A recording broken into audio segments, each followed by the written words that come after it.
Israeli फौज के जरिए गाजा में तेज हुए जमीनी हमलों के बीच हालात और खराब हो गए हैं। लगातार हो रही मौतें, भूखमरी और तबाही के चलते गाजा एक ह्यूमन ट्रेजेडी के मुहाने पर खड़ा है। इसी बीच इजरायली वजीर आजम बेंजामिन नेतन्याहू ने इशारे दिए हैं कि वे बंधकों की रिहाई की हालत में आर्जी जंगबंदी पर गौर कर सकते हैं।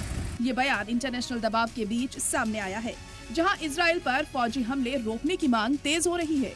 इजरायल के वजीर आजम नेतन्याहू ने एक प्रेस ब्रीफिंग में कहा कि 20 से ज्यादा बंधक अभी भी जिंदा माने जा रहे हैं और अगर उनको महफूज रिहाई की कोई गुंजाइश बनती है तो इजरायल महदूद वक्त के लिए जंगबंदी पर राजी हो सकता है। हालांकि उन्होंने इस बात को साफ किया कि गाजा पर मुकम्मल कंट्रोल इजरायली फौज का आखिरी हदफ बना रहेगा। वाज़ेह हो कि गाजा में दिन ब दिन हालात खराब होते जा रहे हैं। हाल ही में इजरायली हमलों में करीब 85 लोगों की मौत की खबर सामने आई। ह्यूमैनिटेरियन ऑर्गेनाइजेशंस ने गाजा में पहुंची मदद पर कहा कि वहां पर जो हालात हैं ये मदद ना के बराबर है। मीडिया रिपोर्ट्स के मुताबिक यूएन के तर्जुमान का कहना है कि कुछ सिक्योरिटी वजूहात के चलते अभी भी भेजी गई मदद डिस्ट्रीब्यूशन सेंटर से बाहर तक नहीं जा पाई है। इसके अलावा गाजा ह्यूमैनिटेरियन फाउंडेशन नाम की तंजीम ने भी गाजा में 300 मिलियन भोजन बांटने का दावा किया है।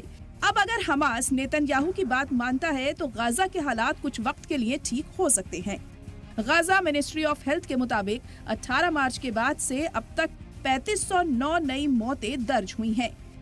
कुल मौतों की तादाद 53,655 से पार जा चुकी है।